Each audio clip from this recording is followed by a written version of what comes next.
Donc nous avons le deuxième opus, on dira, de la sonde convexe USB, donc à mettre sur ordinateur ou tablette. Donc il y a beaucoup plus de fonctions, notamment de logiciels de calcul, obstétrique, enfin vous allez voir, je vais vous démontrer tout.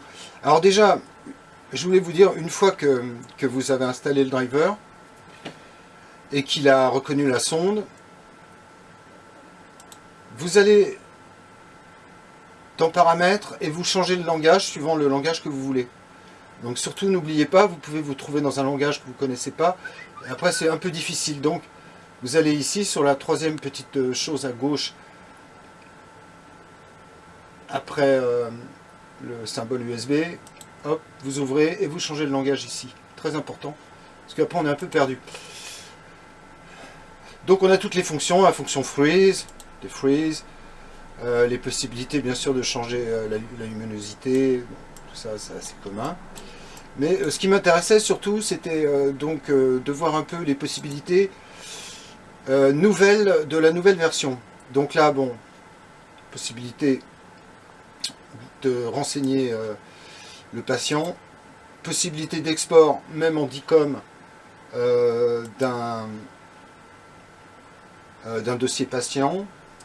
Alors, la ligne de biopsie, avec l'angularité, hein, vous connaissez, pour faire des biopsies. La possibilité de faire du double image, hein, BB, B en B, 4B, pour des images de référence, hein, qui vont changer alternativement, B en B. Le mode BM, c'est-à-dire temps mouvement en cardio, peut-être sous-hépatique, hein, c'est possible, ou alors en passant entre les côtes, on arrive à faire un petit peu de cardio, mais quand même très limité. On revient au mode B.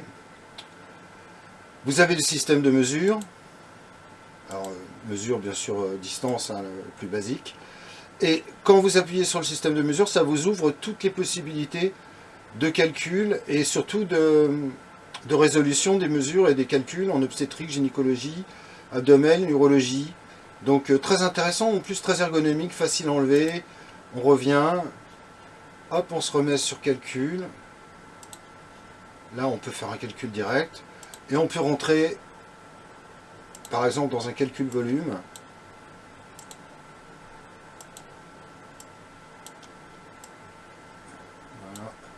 Commencer à faire du calcul volume. On a aussi le système, on va déléter ça, c'est dans Emergency, hein. Puis les possibilités, on peut faire une ellipse. Alors si on se met en gynécologie, on fait un calcul et on a automatiquement, je veux dire, la mesure souhaitée. On va fermer. Obstétrique, on a vraiment tout, AC, BPD, CRL, FL, THD, on a pratiquement tout ce qui peut se faire aussi bien en obstétrique, en abdomen, en urologie, avec volume prostatique, vraiment on peut vraiment bien travailler. Ça c'est très, très sympa, c'est maintenant dans le nouvel opus, c'est beaucoup plus développé et on a beaucoup plus de choses. On va se remettre en normal. Donc une possibilité bien sûr de changer les fréquences. Là je suis en 4, je passe souvent en 4-5 parce que je trouve que c'est plus fin. Bon après à travailler, je n'ai pas vraiment le gel qui va bien. Alors pour changer, pour ça c'est les pseudo couleurs, ça n'a aucun intérêt. Alors vous avez la possibilité bien sûr de partir vraiment vers le bas.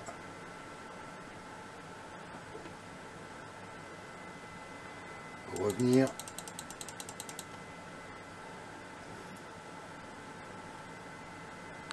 Vous avez la possibilité de ralentir ou d'augmenter la vitesse de scan pour pas avoir trop de ralentissement, ce qu'on appelle de rafraîchissement de l'image.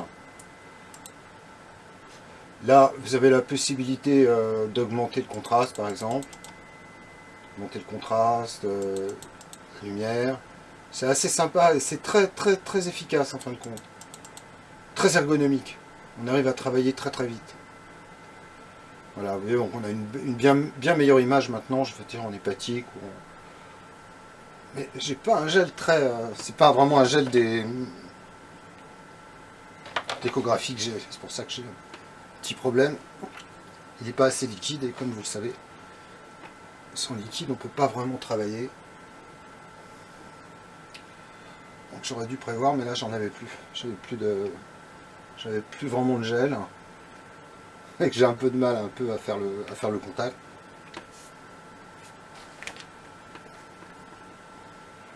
Mais on peut avoir une très bonne image hein, en abdominal, il n'y a aucun problème, rénal. C'est un petit peu mieux. On commence un peu à avoir un petit peu de contact. Malheureusement, j'aurais dû prévoir d'avoir du gel avant de faire la démo. Donc là j'ai des parties qui ne sont pas échogènes parce que j'ai pas le contact avec le gel. Mais sinon vous voyez vraiment très intéressant, on arrive vraiment à avoir toutes les fonctions qui sont nécessaires, celle-ci n'est pas vraiment. Vous pouvez